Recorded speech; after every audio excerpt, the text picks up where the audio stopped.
ओम गणेश, हर हर महादेव, जय सियाराम, जय श्री कृष्ण। क्या विष्णु सहस्त्र नाम पाठ श्रापित है या नहीं है, या ऐसे ही कोई मंत्र या स्तोत्र जो अधिकतर श्रापित या किलित होते हैं है या नहीं है? जैसे दुर्गा सप्तशती का पाठ क्या श्रापित है या नहीं है? तो बहुत लोग यह विष्णु सहस्त्र के विषय में मुझे पूछते रहते हैं और बहुत सारी कमेंट भी ऐसी है, तो मैंने सोचा कि उसके ऊपर अगर आपकी कोई शंका है, संदेह है, तो वह समाधान करने का प्रयत्न करता हूं आज के इस विषय और वीडियो के माध्यम से।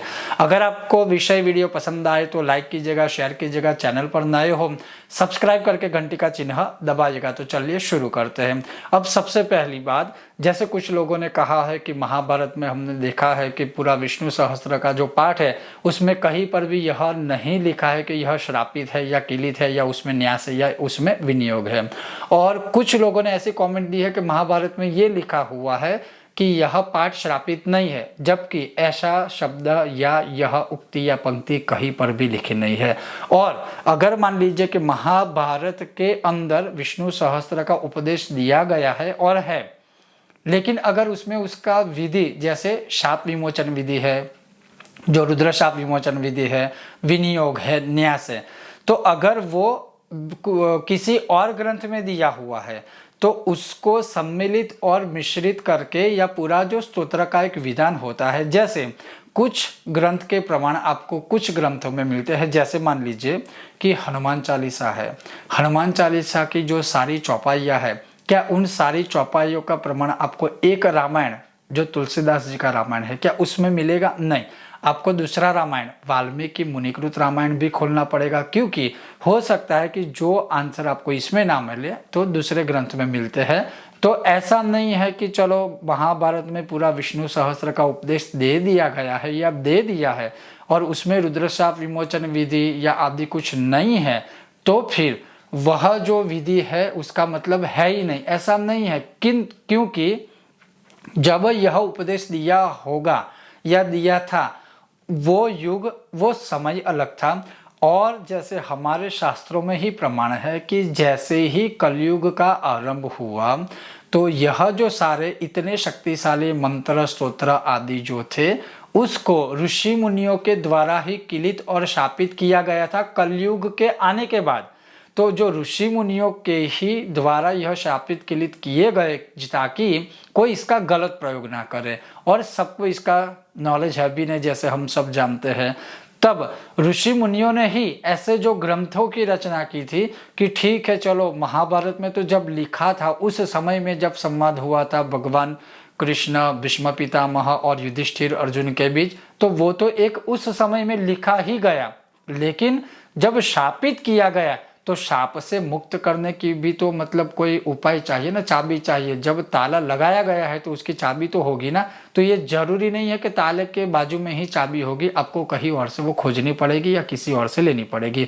वैसे ही जब कलयुग में यह स्तोत्र शापित किया गया या किलित किया गया या उसका जो विनियोग है, और विनियोग में तो आपको पता चल ही जाएगा कि यह ऋषि कौन है, किसके द्वारा रचित है या किसके द्वारा कथित होता है। तो ये सारी चीज़ें विनियोग में होती है।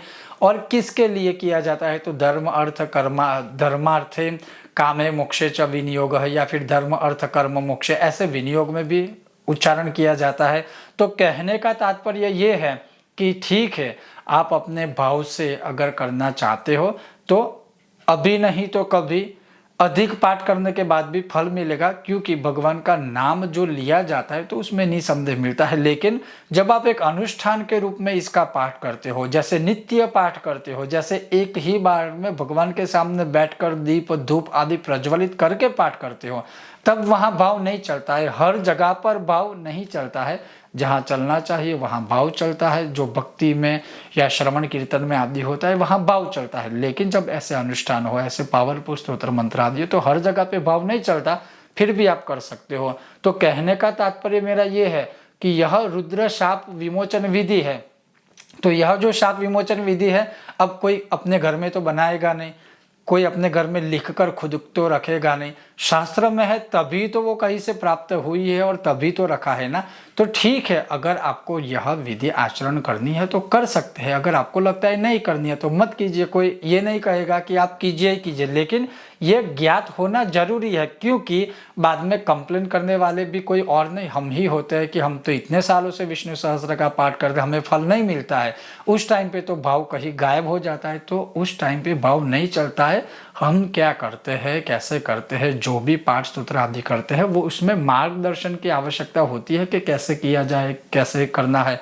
तो विष्णु सहस्त्र तो एक कलयुग की औषधि है, उसके ऊपर हमने महात्म्य में पूरा संपूर्ण वीडियो, पूरी श्रृंखला आदि हमने बनाई हुई है।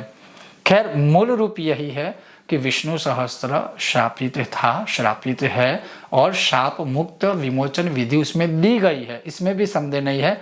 और किसी ने जैसे कहा था कि कोई एक जो प्रकाशन है तो उस प्रकाशन में तो नहीं दी है, तो इसका मतलब ये नहीं होता है कि अगर किसी प्रकाशन में ये विधि नहीं है तो उसका अस्तित्व नहीं है, क्योंकि उसी प्रकाशन वालों ने दुर्गा सप्तशती में शाप विमोचन विधि दी है, सब कुछ दिया हुआ है। अर्गला, कवच, कीलक आदि जो दुर्गा सप्तशती से पूर्व की जाने वाली विधि है, सब कुछ दिया है। उत्कीलन मंत्र दिया है। तो अगर आप मार्कंडेय पुराण उठाकर देखोगे तो मार्कंडेय पुराण में कहीं पर भी ये नहीं लिखा है कि दुर्गा सप्तशती से पूर्व शापित मंत्र बोलना चाहिए, किलित अर्थात उत्कीलन मंत्र बोलना चाहिए, नवार्ण मंत्र जाप करने चाहिए, कवच, अर्गला, कीलक आदि का पाठ करना चाहिए। तो फिर वो कहाँ से आया? तो वो वाराह पुराण, वाराह संहिता और जो बाकी हमारे ग्रंथ है, जैसे विष्णु सहस्त्र को कलयुग के आरंभ में शापित किया था, उसी प्रकार से दुर्गा सप्तशती बहुत ही पावरफुल है, तो उसको भी उस समय पर यह शाप लगे थे ताकि कोई गलत प्रयोग ना करे। और जो यह प्रॉपर सीखेगा, जिसको यह शाप विमोचन, उत्कीलन विधि आदि आएगी, और उसके बाद अगर यह पाठ करोगे, अवश्य ही उसका फल, उसका पावर आपको अपने जीवन में दिखाई ही देगा। और इसी वजह से आप ठीक है भाव से कीजिए, कोई मना नहीं कर रहा है, भाव से ये सारी चीजें कीजिए, लेकिन जो यह सारे स्तोत्र है ऐसे शक्तिशाली स्तोत्र है, फिर वहां भाव नहीं चलता है, वहां मार्गदर्शन, उसकी प्रॉपर विधि, उसका अनुष्ठान आदि सब कुछ होता है। जैसे एक और मैं आपको स्तोत्र की बात करूं, जैसे श्री राम रक्षा स्तोत्र है, उसमें भी विनियोग दिया गया है बुध कौशिक ऋषि ही, तो क्या वो नहीं करना चाहिए? करना ही चाहिए। वैसे ही दुर्गा सप्तशती के प्रथम, द्वितीय, पंचम अध्याय में विनियोग दिया है, ध्यान दिया है, क्या वो नहीं है? क्या वो मार्कंडेय पुराण में लिखे हैं? नहीं लिखे हैं। बहुत सारी चीजें ऐसी होती है कि एक स्तोत्र से रिलेटेड प्रमाण आपको अगर इस ग्रंथ में मिलता है तो कुछ समय के बाद, दशकों के बाद, युग के बाद उसी स्तोत्र के विषय में कोई और जो मार्गदर्शन या माहिती है वो आपको किसी और ग्रंथ में मिलेगी। अब यह जो शापित किलित का जो मूल विषय है वो क्या है कि जिस समय पर इस विद्याओं की रचना हुई थी, जिस समय पर यह सारी स्तुति, स्तोत्र आदि सारी चीजें हुई थी, तो उस समय पर यह शापित किलित नहीं था उस युग में। लेकिन जब कलयुग आया, और कलयुग में ऋषि मुनियों से लेकर देवी देवताओं को भी पता था कि कलयुग है और हम देख रहे हैं क्या हो रहा है, तो विद्याओं का गलत प्रयोग ना हो, तो उसकी वजह से कलयुग आने के बाद इसे शापित किलित या जो भी है वो किया गया है।